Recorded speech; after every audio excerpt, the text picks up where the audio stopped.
Mag-aalas 7 pa lang ng umaga, gising na si Lolo Fidel.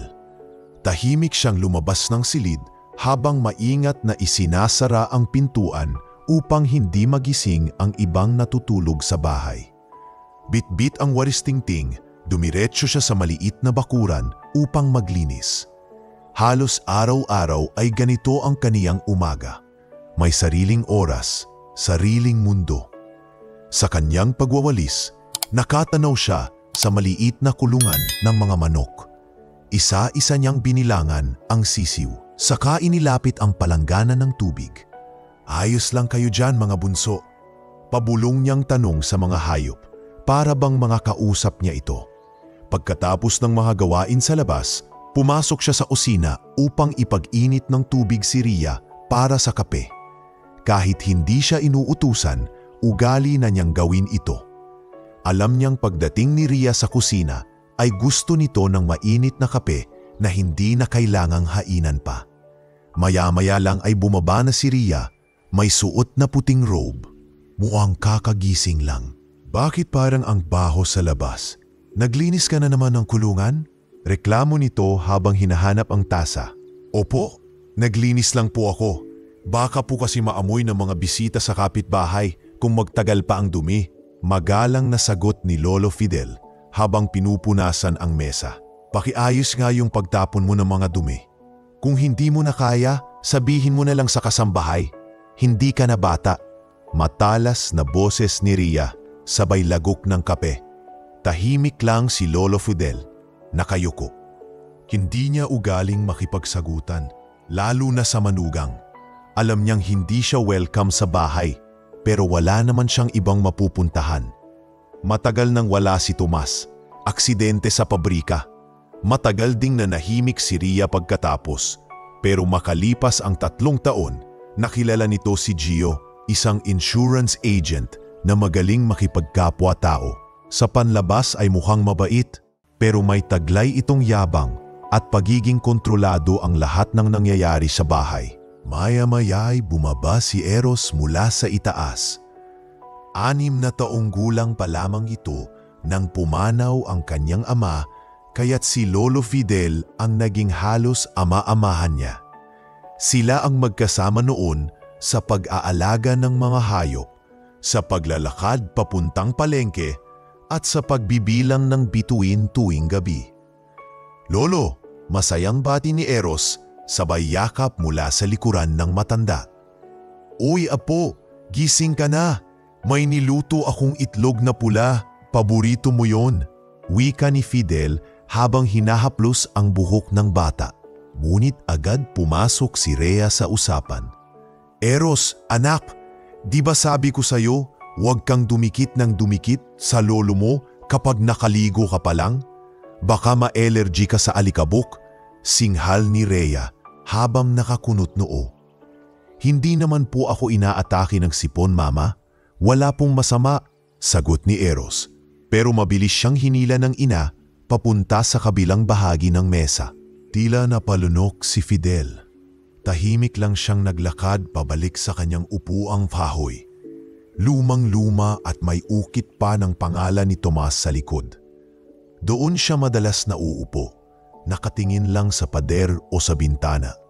Parang naglalakbay ang isipan sa mga panahong mas payapa pa ang tahanan. Kinagabihan habang nanonood ng telebisyon sina Rhea at Gio, nasa kusina si Fidel at abalang nilalagyan ng langis ang mga bisagra ng pinto. Ayaw kasi ni Rhea ng nangangaskas, natunog tuwing gabi.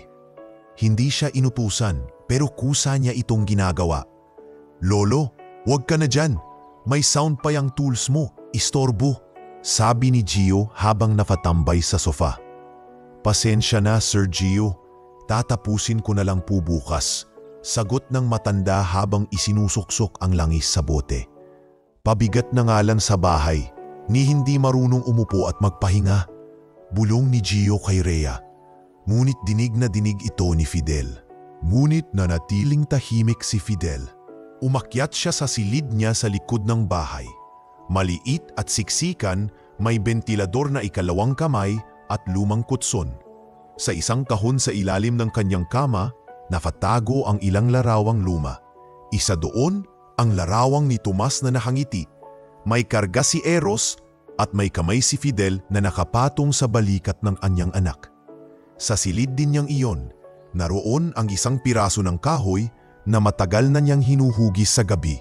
Isa itong maliit na kahon na inuukit niya ng detalyado. May pangalan sa gilid, Eros, at sa ilalim may maliit na compartment na maaari lamang mabuksan kung alam mo ang lihim na buton. Kapag may sariling pamilya na ang apo ko, ibibigay ko to. Mahinang bulong ni Fidel habang pinapanday ang gilid ng kahon. Hindi pera ang laman nito kundi alaala. Piraso ng lumang laruan, retaso ng panyo ng yumaong si Tomas, sulat kamay na tula, at larawan nila ni Eros sa bukirin. Tahimik ang gabi, ngunit sa puso ni Fidel, maingay ang pait ng pagkakalimot. Kinabukasan, sa karinderya malapit sa palengke, kinumusta siya ni Tia Belda. Fidel, bakit parang pumapayat ka lalo? Kumakain ka ba ng tama sa bahay ni Narea? Ngiti lang ang sagot niya. Ayos lang ako, Belda.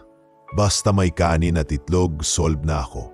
Kung sakali may bakanting kwarto sa bahay ko, alam mo yun, di ka pabigat sa akin, sabi ni Tia Belda. Hawak ang kanyang braso. Ngunit ngumiti lang si Fidel at tumango. Salamat, Belda. Basta habang naroon pa si Eros, ayoko munang umalis. Mahal ni Fidel ang kanyang apo. Sa kabila ng pamumutya at pangaalipusta, ito ang dahilan kung bakit hindi siya sumusuko. Ngunit hindi niya alam na unti-unti na ring naaapektuhan si Eros sa mga salitang naririnig niya mula sa kanyang ina't amain. May mga bagay na nagbabago at may mga puso na unti-unting nilalaso ng kasinungalingan. At sa bawat gabing lumilipas, isa lang ang panalangin ni Lolo Fidel. Sana manatiling bukas ang puso ng apo ko sa mga alaala natin. Isang linggo matapos ang kaarawan ni Gio, kasabay ng unti-unting pagbabago ng ihip ng hangin sa bahay. Noon, kahit papaano ay palihim pa rin ang pagsuway at pangbabaliwala kay Lolo Fidel. Ngunit ngayon, lantaran na ang mga salita at si Eros, ang dating laging nasa tabi ng kanyang lolo, ay ilan naglalagay na ng distansya. Bakit, Eros?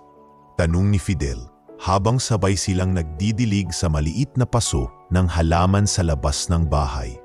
Parang hindi ka na madaldal gaya ng dati. Wala naman po, Lolo. Tipid na sagot ng binata, sabay iwas ng tingin. Busy lang po ako sa school. Pero may hindi sinasabi ang kanyang mga mata. May bigat sa kanyang tinig na parang may kinikimkim.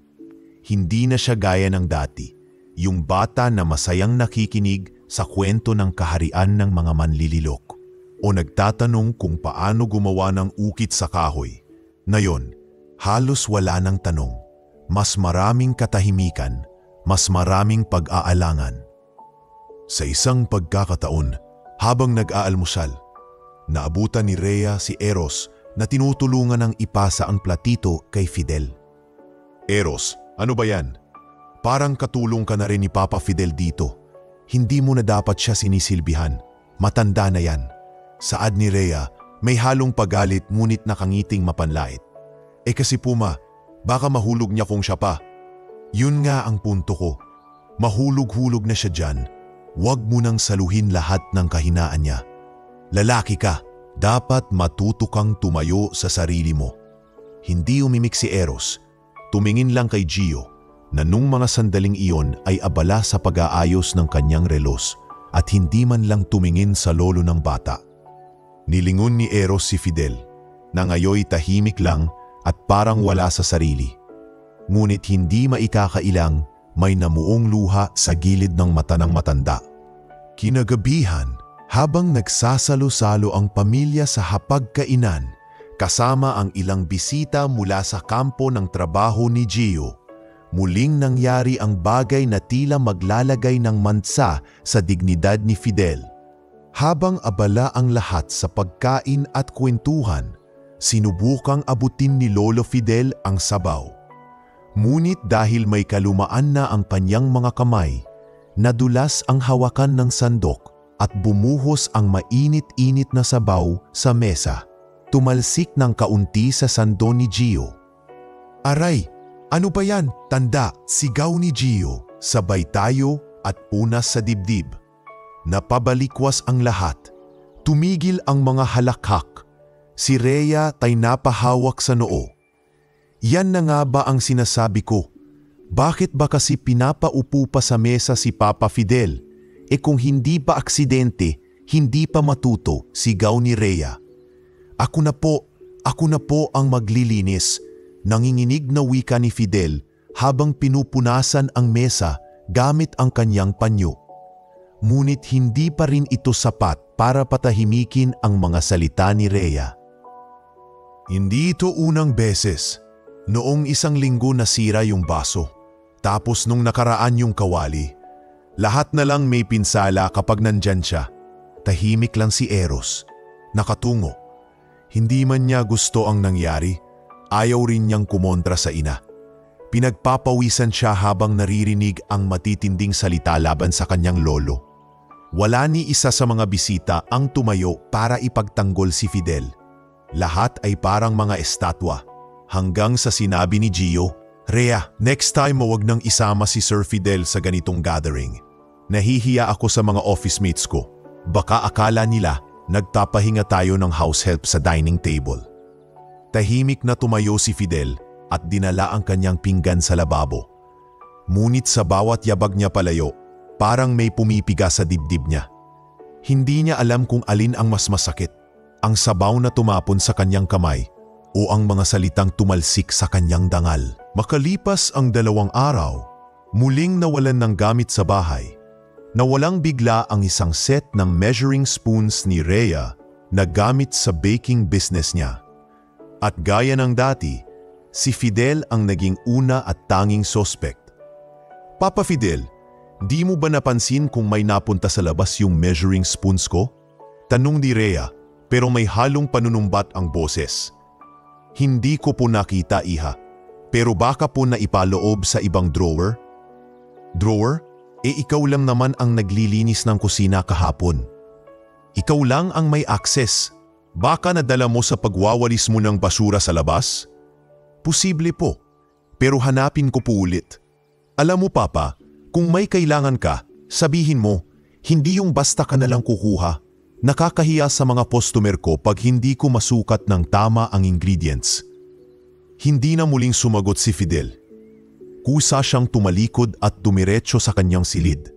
Ngunit sa likod ng pinto ay nandoon na si Tia Belda, hawak ang isang maliit na paper bag. "Fidel, eto, dinala ko lang. May niluto akong munggo, yung paborito mo, di ba?" Napatingin si Fidel, halos mapaiyak. "Salamat Belda, hindi ko alam kung hanggang kailan ko pa kakayanin to," mahinang sabi niya. "Bakit hindi ka nalang lumipat sa akin? May kwarto ako sa likod. Hindi man kalakihan, pero tahimik at walang nagsisigaw." Umiling si Fidel. Si Eros, hindi pa rin siya. Wala pa rin siyang alam sa mga naririnig ko. Baka magbago rin ang takbo ng lahat. Pero anong halaga ng pag-asa kung nauubos ka na? Tanong ni Belda, habang mahigpit na hawak ang balikat ng kaibigan. Hindi sumagot si Fidel. Sa halip, tahimik siyang humarap sa bintana ng kanyang silid at pinanood ang paggalaw ng mga dahon sa labas. Sa bawat pagaspas ng hangin, nararamdaman niyang may lumilipas din sa kanyang loob, hindi oras kundi respeto.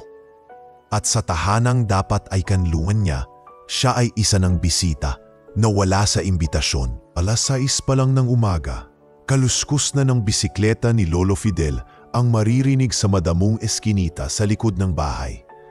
Sa kanyang likod, nakasabit ang isang lumang sako na nilapatan na niya ng maliliit na piraso ng tela para hindi na magasgas ang kanyang likod.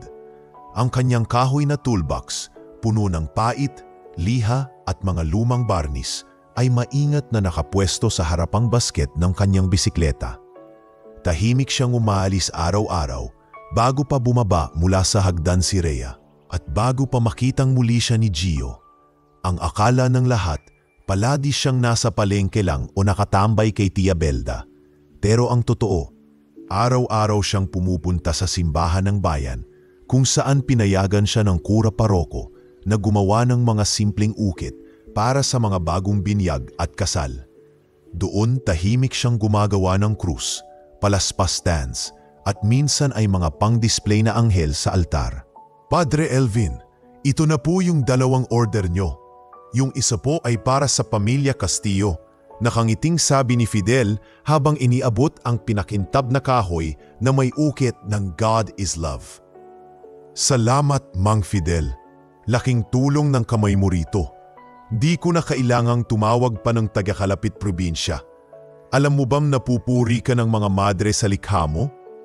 Tugon ni Padre Elvin habang iniabot ang sobre ng kabayaran.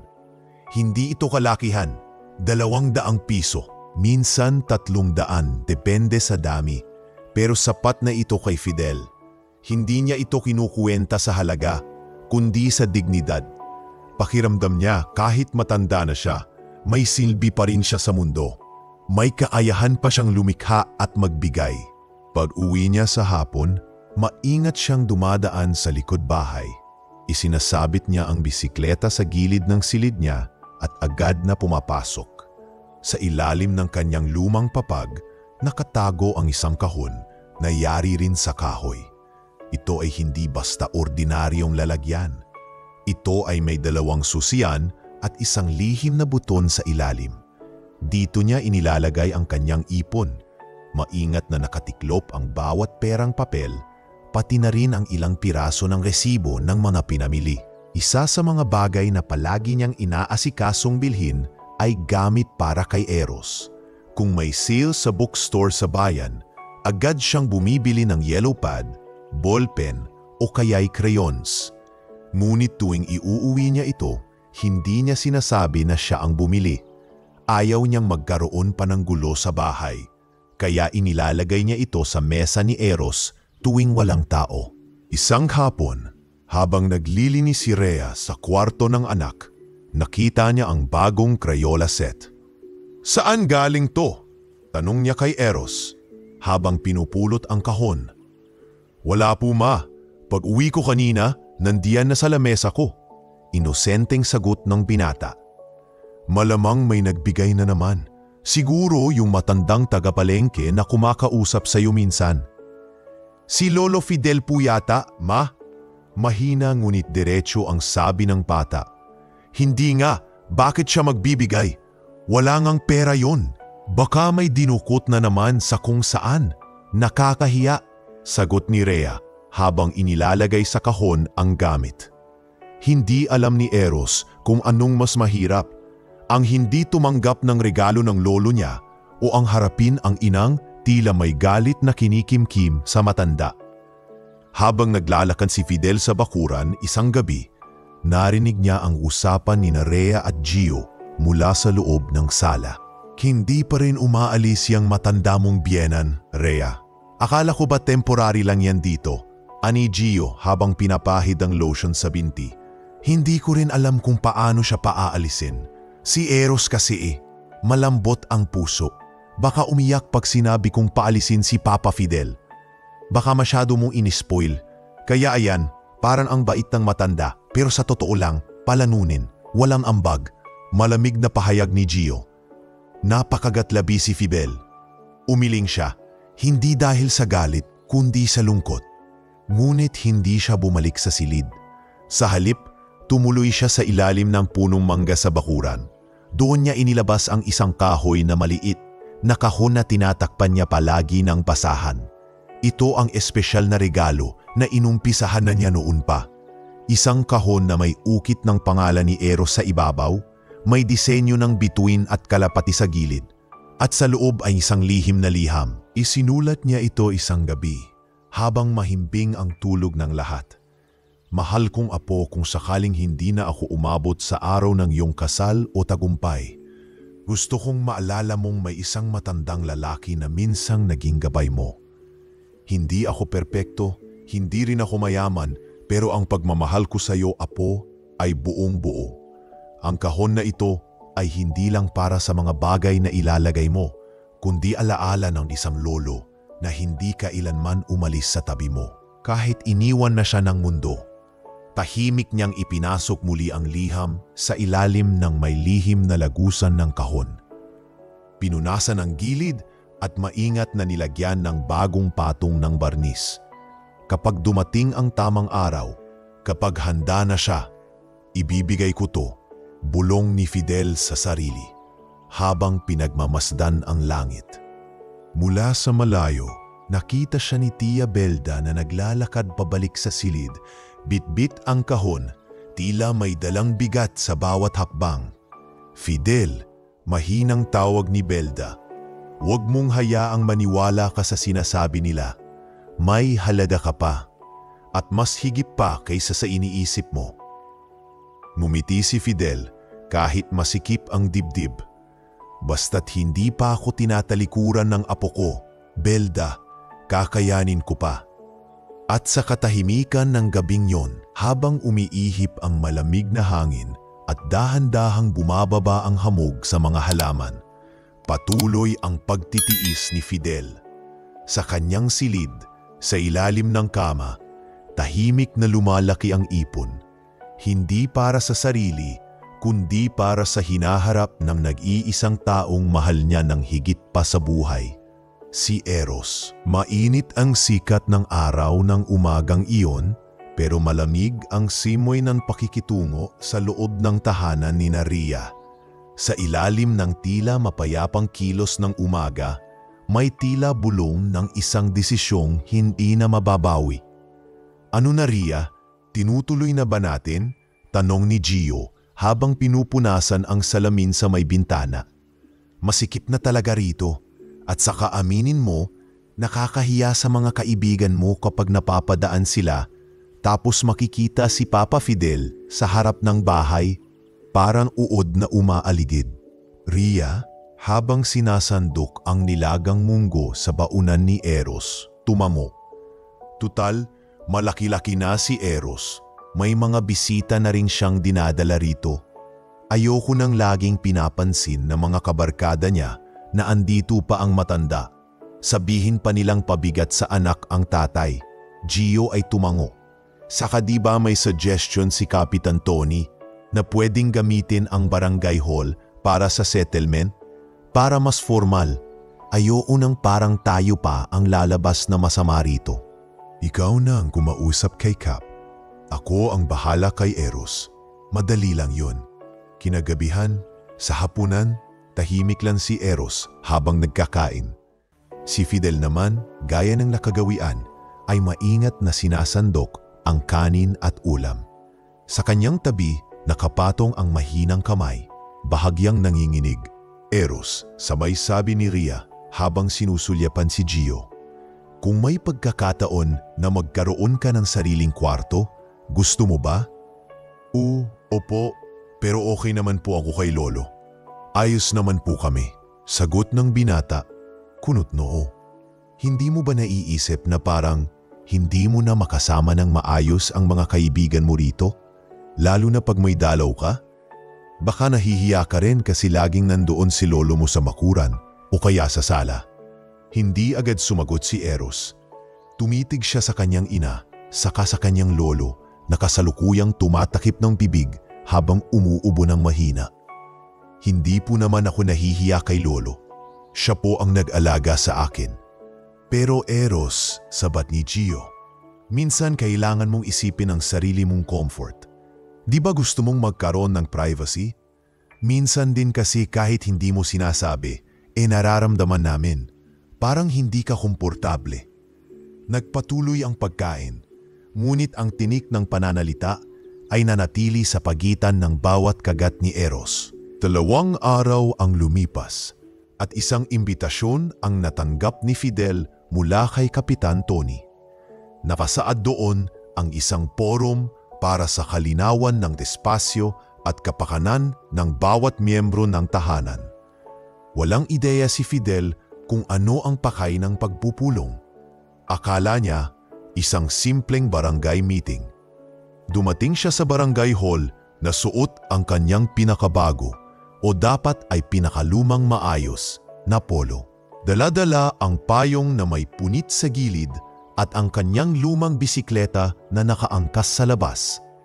Sa loob, naroon sina Rhea, Gio at si Kapitan Tony na tila may isinulat na dokumento sa harapan. "Magandang hapon po, Kap. Pasensya na kung natagalan ako sa pagdating," wika ni Fidel habang maingat na humahakbang papasok. "Okay lang, Mang Fidel. Upo muna kayo," sagot ni Kapitan Tony na may bahid ng kaba sa mukha. Pagkaupo ni Fidel, agad nang nagsimula ang purum. Si Rhea ang unang nagsalita. "Kapitan, andito po kami para maayos na lang ang lahat. Wala kaming personal kay Papa Fidel, pero sa totoo lang po, masikip na talaga sa bahay. At sa edad po niya, baka mas komportable siya kung may sariling espasyo na." "Tsaka Kap," sabat ni Gio, "aminin na natin, hindi na rin siya nakakatulong masyado. Ang dami na niyang nahuhulog, ang daming nasisira. Tapos, baka maaksidente pa sa loob ng bahay. Kami pa ang mapagalitan." Tahimik lang si Fidel. Tila hindi pa niya lubos na nauunawaan ang direksyon ng usapan. "Pero, hindi ba ako tinatanggap pa rin sa bahay? Doon kasi ako lumaki? At si Eros?" Mahinang sambit ng matanda. "Papa, wag niyo na pong gamitin si Eros.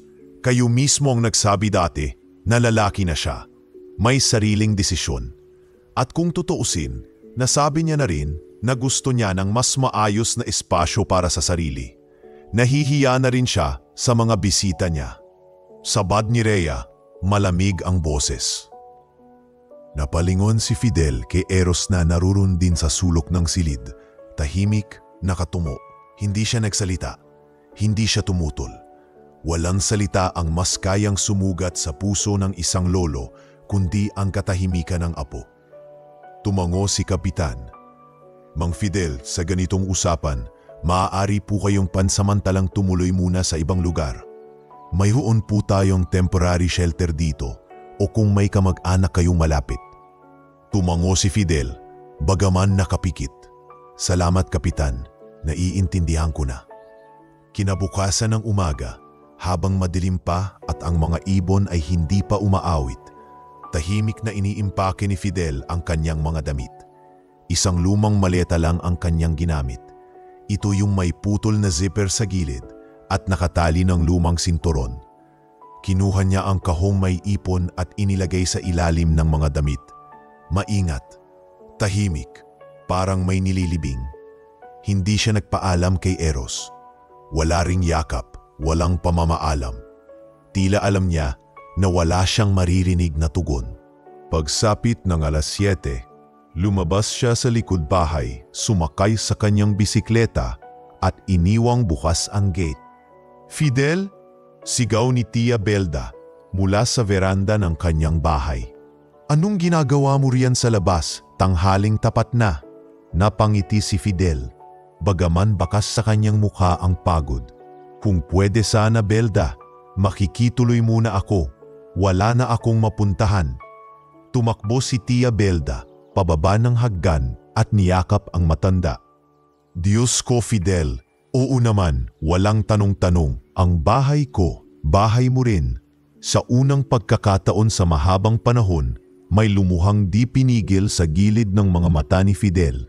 Hindi ito dahil sa pagkatanggal sa bahay, kundi sa katahimikan ng isang tahanang hindi mo na kailanmang matatawag na tahanan.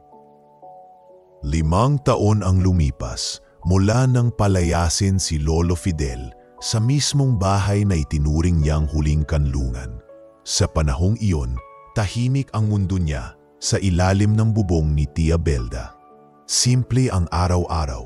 Umaga'y magdidilig ng halaman, mag-uukit ng kahoy, at paminsan-minsan ay pupunta sa simbahan upang tumulong sa maliit na tindahan ng mga kandila.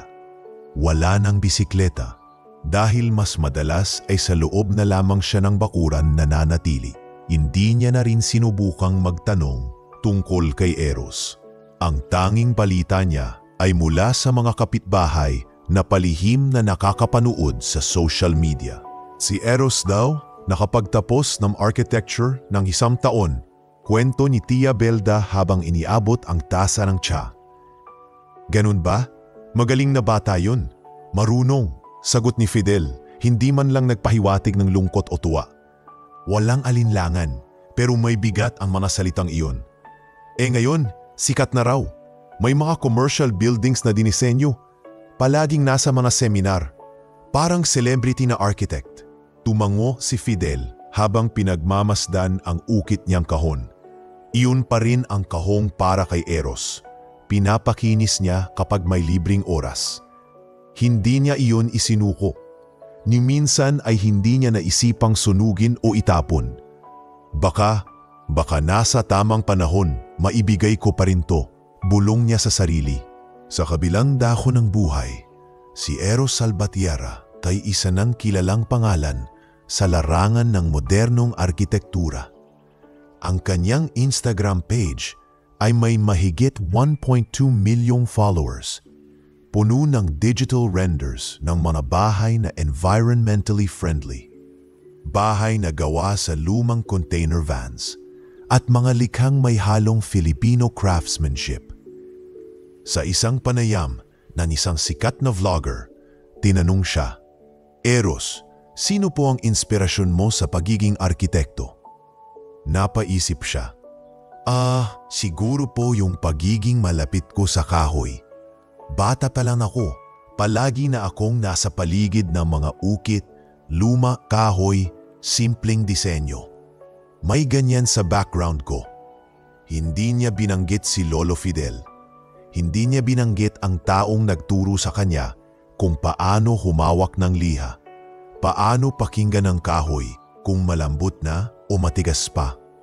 Hindi niya binanggit kung sino ang nagturo sa kanya kung paanong ang isang bagay na luma, kung pagtiyaga ang ayusin, ay nagiging bago muli.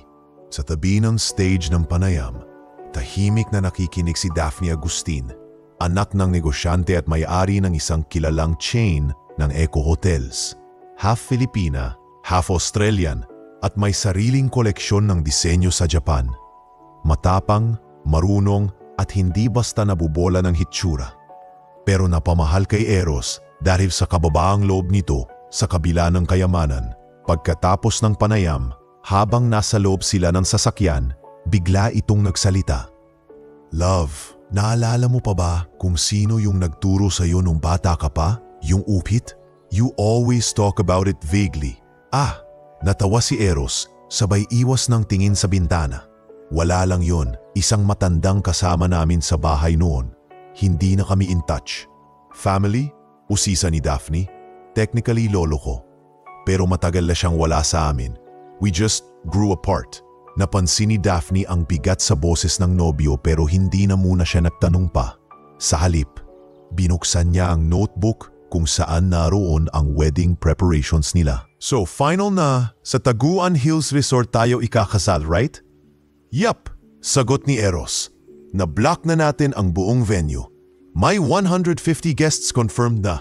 Sila mama ang bahala sa invitation list. Titig ni Daphne sa kanya. Paano yung family mo sa father's side? Wala na yun. Wala na rin kasi si Papa. At saka, masyado nang matagal. I don't think kailangan pa. 1 linggo bago ang kasal. Abala sa paghahanda si Rhea. Halos lahat ay kinontak niya. Kamag-anak, mga kaibigan, katrabaho, mga kapwa negosyante. Wala sa listahan ang pangalan ni Fidel Alon. Hindi na ito nagulat sa sinuman. Ang tingin nila, matagal nang tapos ang koneksyon.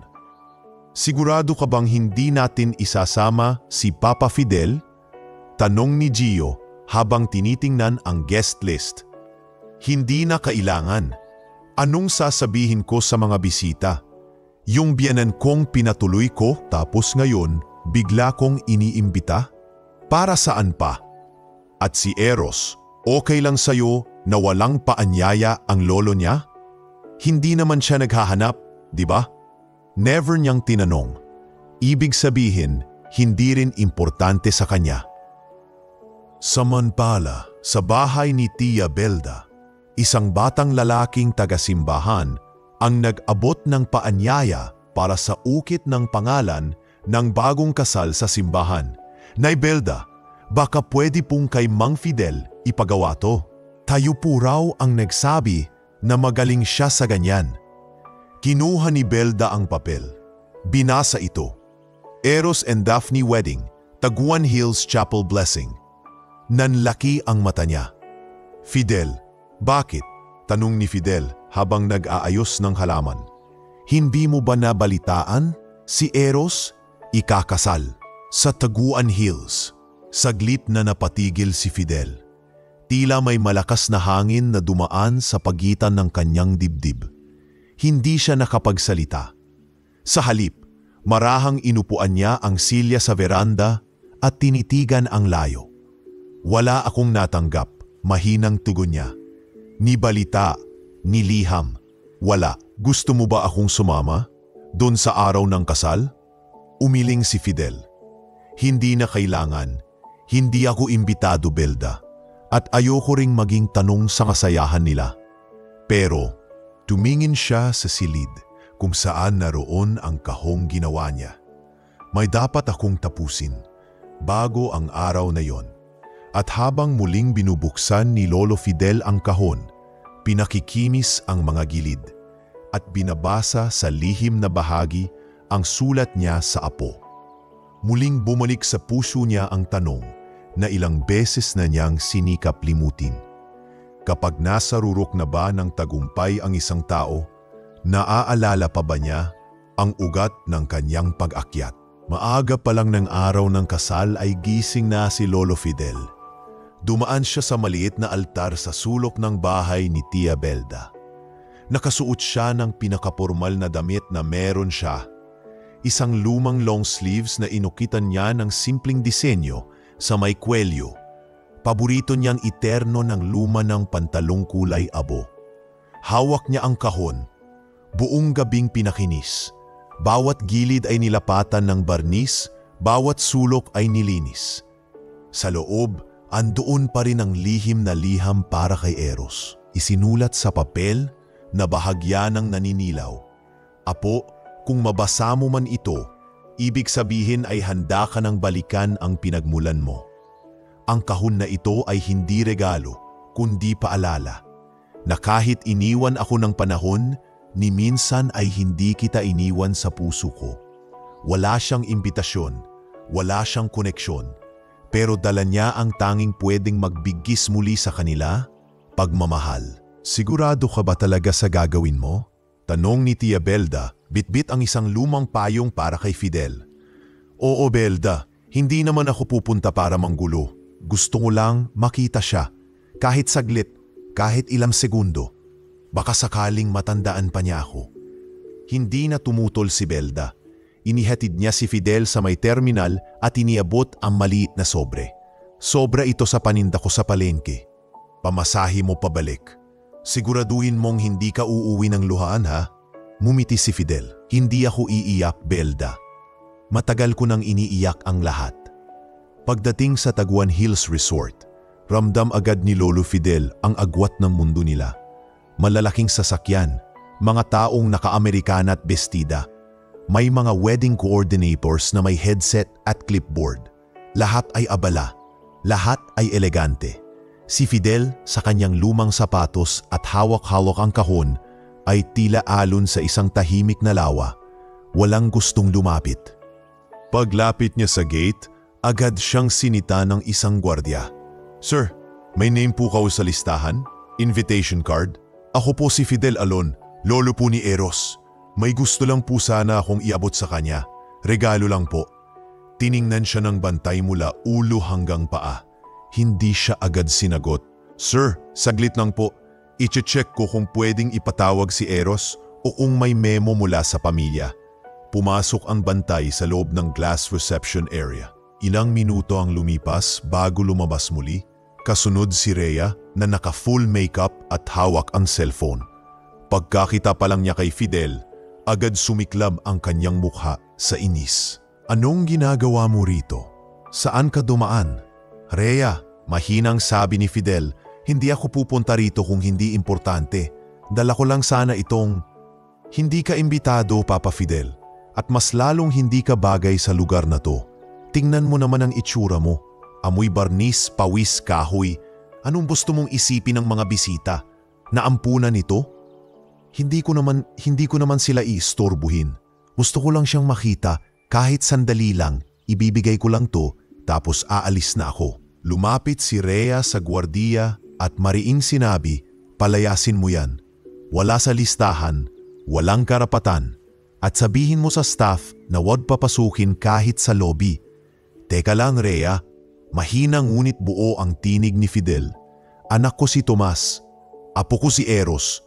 Sa tingin mo ba, wala akong karapatan kahit tumingin lang sa kanya sa araw ng kasal niya? Wala. Matagal ka nang wala sa amin. At wag mo na kaming guluhin. Lumapit ang gwardiya. Bahagyang hinawakan ang braso ni Fidel. Sir, pasensya na po.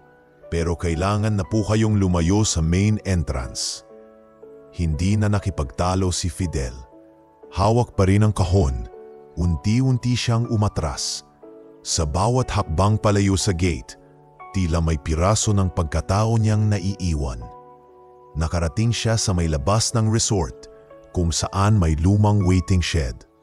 Doon siya naupo, tahimik.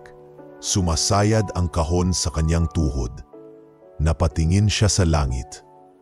Tomas, anak, kung naririnig mo ako, tulungan mong maalala ako ng anak mo. Baka sakali, hindi niya namalayang may isang lalaking staff sa loob ng resort ang nakamasid mula sa likod ng glass door. Tinignan ng matanda ang kahon, ang buo nitong anyo, at agad niyang sinenyasan ang isang wedding assistant. Ikaw, kilala mo ba yung matanda sa labas? Hindi po sir, pero nakita ko kanina. Pinigilan sa gate.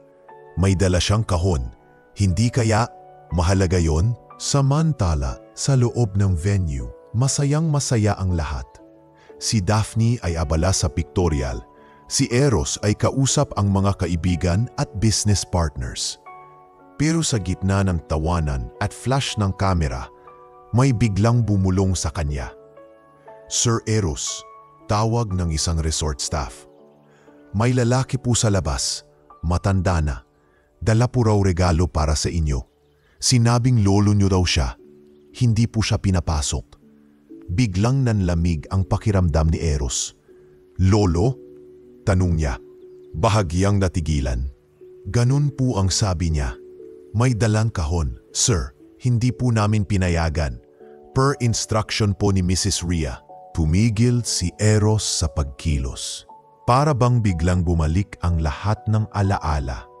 Ang mga gabi ng ukit sa kahoy, ang tunog ng bisikleta, ang halakhak sa ilalim ng puno ng bayabas.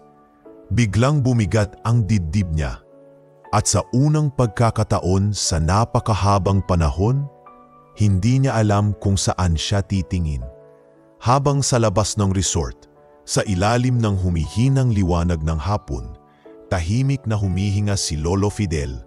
Bit-bit ang kahon ng alaala at pag-asang baka. Sa kabila ng lahat, may makaalala pa rin sa kanya. Hindi pa man nakaaalis si Lolo Fidel mula sa may gate ng resort, ay agad siyang tinanaw ng isang grupo ng bisitang bagong dating.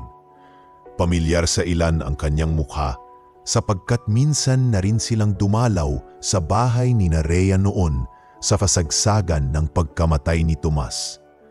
Ngunit ang kanilang pagkakakilala ay natabunan ng mga taong lumipas at ng mga kwentong sinadyang burahin.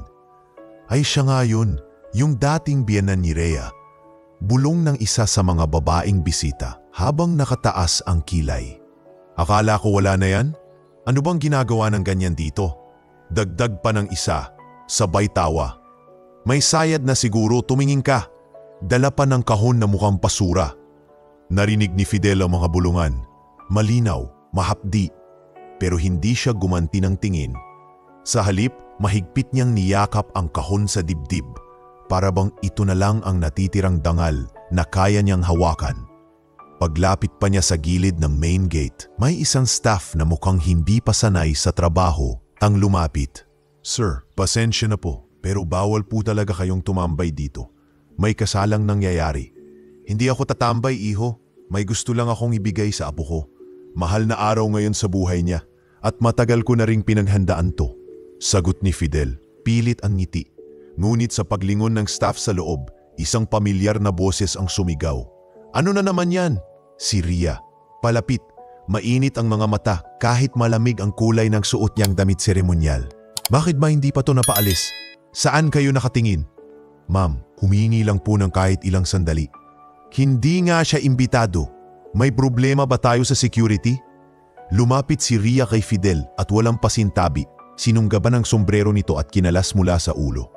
Pangit-pangit ng sombrero mo. Nakakahiya ka. Anong iniisip mong pakay mo rito? Ha? Magmamakaawa ka? Magpapalimos? Napatigil ang lahat ng nasa malapit. Isang matandang lalaki sa gitna ng kasayahan, sa gitna ng engrandeng kasalan, ay pinapahiya. May ilang naawang nakatingin sa eksena.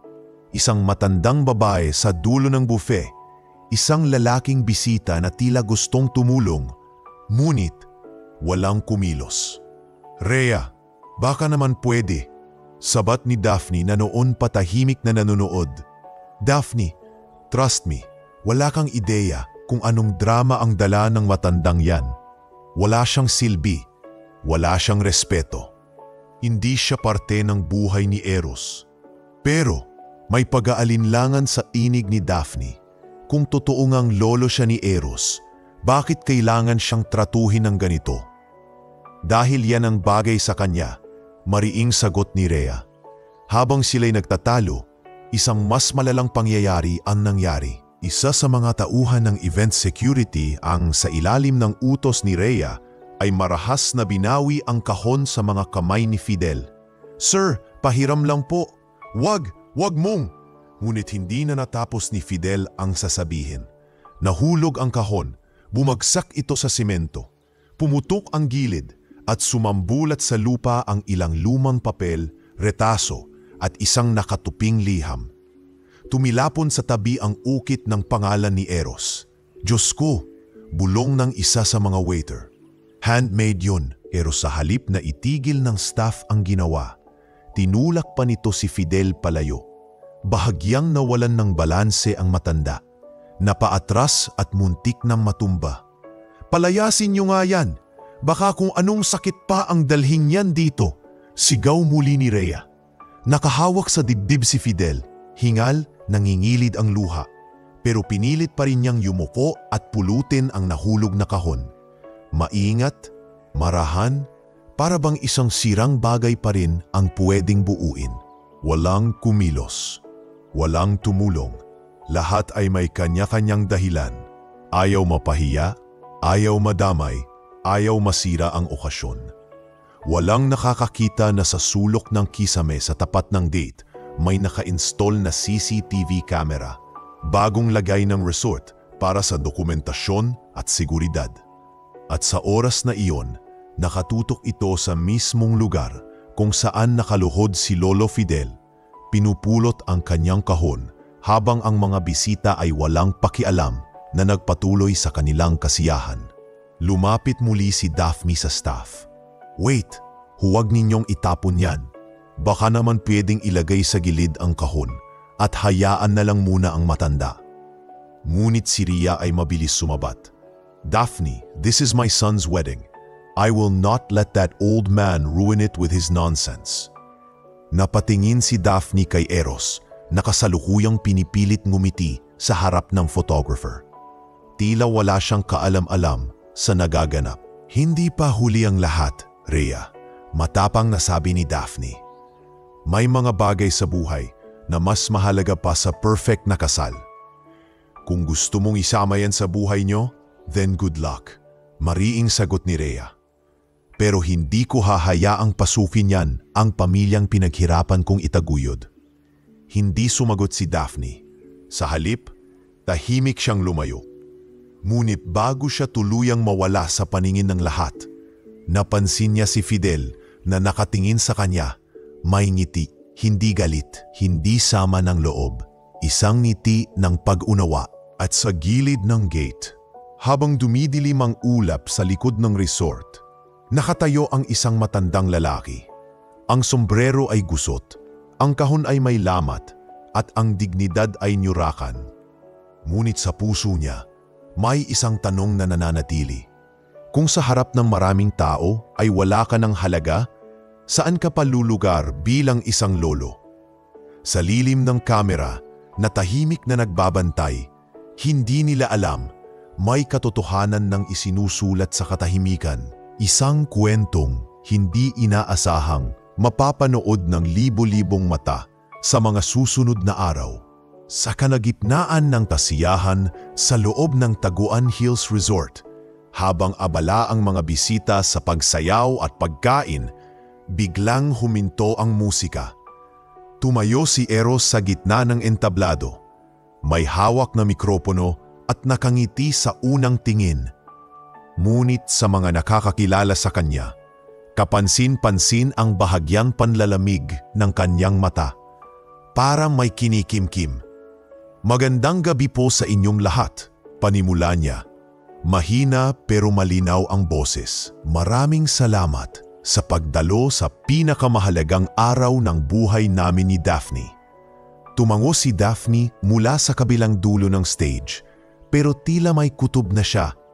Ganoon din ang mga magulang ni Rhea at Gio na saglit na itinigil ang kanilang pagkain. Bago po tayo magpatuloy sa sayawan, may isa lang po akong hiling, sabi ni Eros. May video presentasyon po kaming inihanda. Hindi ito parte ng original na programa, pero napagdesisyonan ko pong ipakita. Ngayon, biglang naging tahimik ang paligid. Lahat ay tumingin sa malaking screen sa gitna ng ballroom. Ang mga ilaw ay dimmed at nagsimula nang umikot ang projector. Sa una, wala pang audio. Pero makikita agad ang isang matandang lalaki na hawak ang kahon. Nakasuot ng lumang polo, nanginginig ang kamay habang kinakausap ang guard sa harapan ng resort. Lumapit si Rhea, tumataas ang boses. Tinanggal ang sombrero ng matanda. Tinapon ang kahon. Tumalsik ang sulat. May nagbulungan, may tumawa. Boses ni Rhea, palayasin yan. Hindi bagay dito ang amoy kahoy. Sumunod ang eksena ng pagkapunit ng kahon, ang pagkakatuwad ni Lolo Fidel habang pinupulot ang sulat. Ang ilang bisita ay tahimik na nanonood, wala ni isang lumapit. Tila mas pinili ang katahimikan kaysa ang makialam. Diyos ko, bulong ng isang ginang sa harap ng mesa. Biglang napaiyak ang isang ninang ng kasal. Yung matanda, si Mang Fidel pala yun. Hindi ko na siya nakilala. Diyos ko, anong klaseng kahihiyan to, Dot? Si Rhea, nanlaki ang mata. Anong ginagawa ng video na yan? Sino nagre-record niyan? Tumayo si Gio. Eros, anong kalokohan to? Ngunit bago pa sila makalapit sa entablado, nagsalita ulit si Eros. Huwag kayong lalapit, pakikinggan niyo ko. Napuno ng tensyon ang ballroom. Ang mga flash ng camera ay tumigil. Ang mga cellphone, isa-isa nang ibinaba. Narinig niyo ko anong sabi, di ba? Tanong ni Eros. Patuloy pa ring hawak ang mikropono. Kilala niyo ba kung sino yung tinulak? Yung pinahiya? Yung tinanggalan ng dangal? Huminto siya saglit. Uminom ng tubig. Nangungilid ang luha, pero pilit itinatago. Yun po ang lolo ko, si Fidel Alon. Siya ang taong nagpalaki sa akin nang mamatay si Papa. Siya ang nagturo sa akin kung paanong gumising ng maaga, paano maging masinop, paano pahalagahan ang simpleng buhay. Siya ang unang naturo sa akin kung paano humawak ng ukit sa kahoy, kung paano bumuo ng bahay mula sa imahinasyon. Siya ang nagtanim ng pangarap na maging arkitekto ako. Tahimik ang lahat. Pero ngayon, sa araw ng kasal ko, kung kailan sana dapat nandito siya sa tabi ko, pinili ninyong itaboy siya. Pinili niyo siyang yurakan. Para saan? Para hindi madumihan ang imahe ng kasal na to? Para lang walang kahihiyang bisitang aapak sa karangyaan ng okasyon? Si Daphne hindi pa rin makapagsalita. Nakayuko siya. Hawak ang kanyang dibdib. Kitang-kita ang lungkot sa kanyang muka. Hindi ko alam na pupunta siya, patuloy ni Eros. Pero siguro kahit walang imbitasyon, may karapatan siyang lumapit. May karapatan siyang ibigay ang regalong buong puso niyang inukit. At ako? Ako ang tunay na walang kwenta. Ako ang nagbulag-bulagan. Ako ang hinayaan ang sarili kong mabura ang mga alaala namin. Para saan? Para sa komportableng katahimikan? Nag-angat ng kamay si Eros, tinuro ang screen. Bago matapos ang kasal na ito, gusto kong humingi ng tawad kay Lolo Fidel at sa lahat ng katulad niyang matatanda na iniit siya sa gilid kapag wala ng silbi. Tahimik ang lahat. Walang gumalaw, walang nagsalita. Biglang bumaba si Eros sa entablado. Tumakbo palabas ng ballroom. Hindi siya pinigilan ni Daphne. Sa halip tumango ito. Isang kumpirmasyong dapat niyang gawin ang nararapat. Sa labas ng resort, nakaupo pa rin si Lolo Fidel sa lumang bench sa may parking lot. Niyuyuko niya ang kahon. Ang takip ay may gasgas na. Ang mga gilid ay may lamat. Ngunit buo pa rin ito. Gaya ng puso niyang sugatan, ngunit matatag. Maya-maya, narinig niya ang yabag ng pamilyar na sapatos. Lumingon siya. Lolo, nanlaki ang mata ni Fidel. Si Eros, tumigil ito sa harapan niya. Humihingal, nangingilid ang luha. Lolo, patawad. Patawad kung naging bulag ako. Patawad kung hinayaan kong mangyari to. Tumayo si Fidel. Hindi siya agad nakapagsalita. Anak, hindi mo kailangan. Ngunit niyakap siya ni Eros. Mahigpit. Hindi na siya nagsalita. Pinisil niya lang ang likod ng apo. Para bang sinasabing, hindi mo kailangang magsalita. Naiintindihan kita. Pagkatapos ng ilang minuto ng katahimikan, umangat si Eros. Lolo, papasok tayo. Sa loob, sa harap ng lahat, at ipapakilala kita, hindi bilang bisita, kundi bilang bahagi ng buhay ko. Sigurado ka? Mahinang tanong ni Fidel. Mas sigurado pa sa sinumang desisyon ko sa buhay, sagot ni Eros. At sabay silang pumasok, magkakaangkas. Si Lolo Fidel, bit-bit pa rin ang kahon. Si Eros, nakaakbay. At sa unang pagkakataon, muling nakita ng lahat kung sino ang tunay na ugat ng tagumpay ng isang tao, isang matandang hindi pinansin. Pero sa huli, siya pala ang dahilan kung bakit may pangarap ang isang apo. Tumahimik ang buong ballroom pagpasok nina Eros at Lolo Fidel. Walang sayawan, walang musika. Ang dating mainit na pista ng kasal ay tila naging simbahan ng paghuhukom. Lahat ay nakatingin, nakahinto, at walang makapaniwala sa eksenang unti-unting binubuo sa kanilang harapan. Si Rhea, na ngayoy nakatayo sa gitna ng grupo ng principal sponsors, ay agad na sumugod palapit, nanginginig sa galit. Eros, anong kabaliwang ginagawa mo? Ang kasal mo ito, hindi palabas ng drama. Kahimik lang si Eros. Pinafawalan muna ang kamay ng kanyang lolo bago humarap sa ina. Ina ko nga ba talaga ang may galit? O ang hindi pa rin kayang tumanggap ng pagkakamali?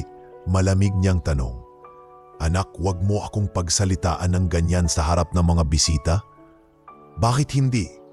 Hindi ba't sa harap din nila, pinahiya ninyo si Lolo? Tinapon niyo ang kahon, tinulak niyo siya, tinawag pa niyong amoy kahoy, at ako, nakatikom lang ang bibig ko sa loob ng maraming taon, habang hinayaan kong matabunan ng tagumpay, ang alaala ng taong tunay na nagturo sa akin ng halaga ng sakripisyo. Sumisinghot na si Rhea, pero hindi siya makapagsalita. Hawak-hawak siya ni Gio sa braso na tila gustong hilahin palayo, pero nananatili siyang nakatayo. Sa gitna ng katahimikan, lumapit si Daphne. Mataas ang tinig, ngunit hindi galit, malinaw, matalim at may bigat. Rhea, mahinahon niyang sabi, kung gusto mong ituloy ang kasal na ito, dapat mong malaman, ang taong walang respeto sa pinanggalingan ay hindi dapat irerespeto. Nagkatinginan ang ilang bisita. May ilang ninong at ninang na tumango, may ilang maluha-luha na rin. Dumiretso si Eros sa entablado. Kasunod si Lolo Fidel.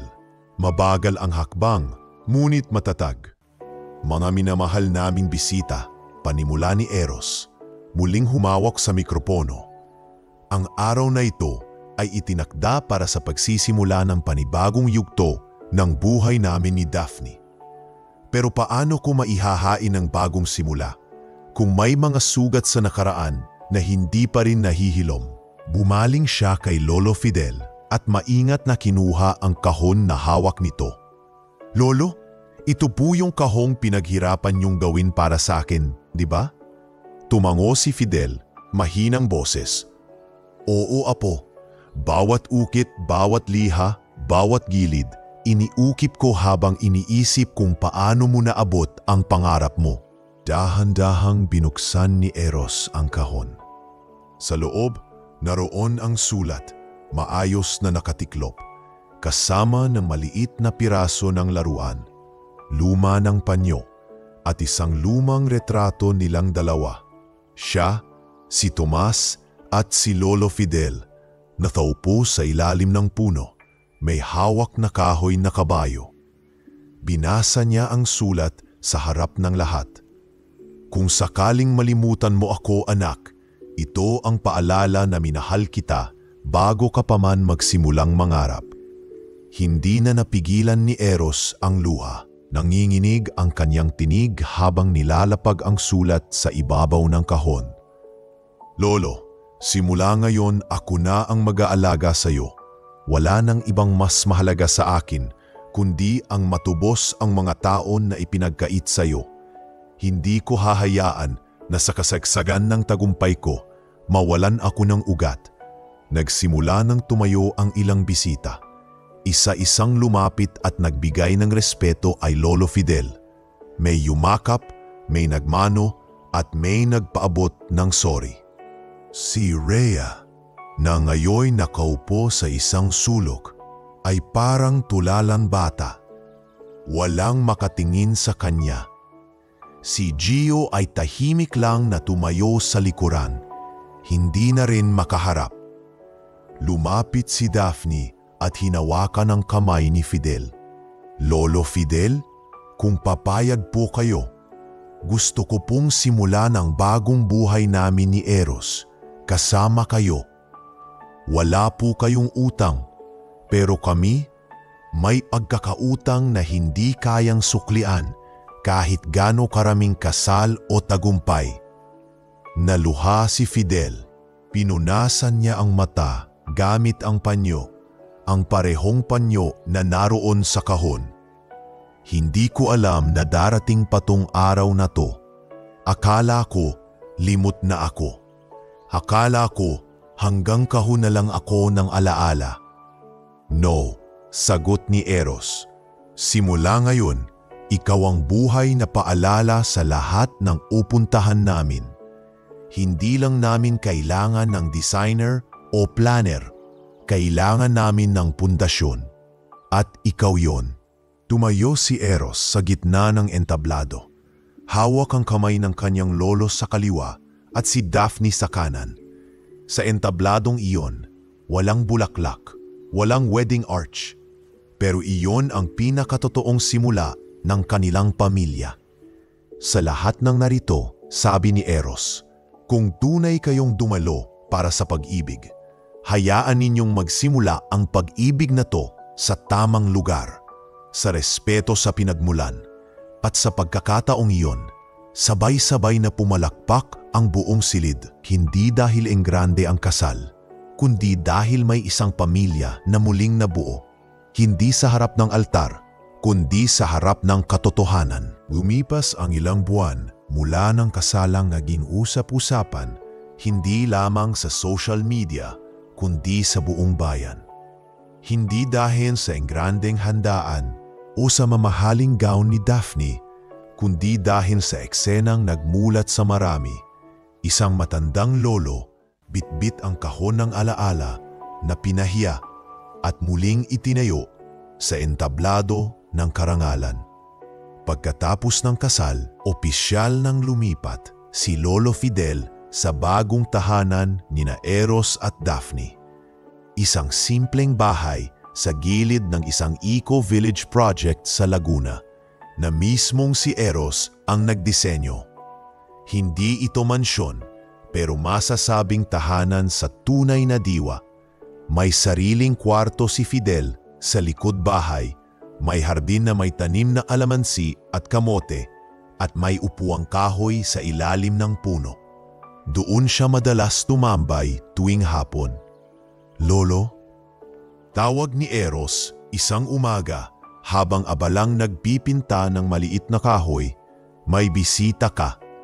"Bisita? Aba, baka si Belda yan."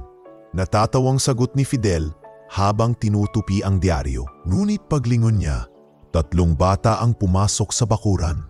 Pawang high school volunteers ng bagong itinatag na foundation ni Eros na tinawag na Kahon ni Fidel. "Good morning po, Mang Fidel." Sabay-sabay na bati ng mga bata.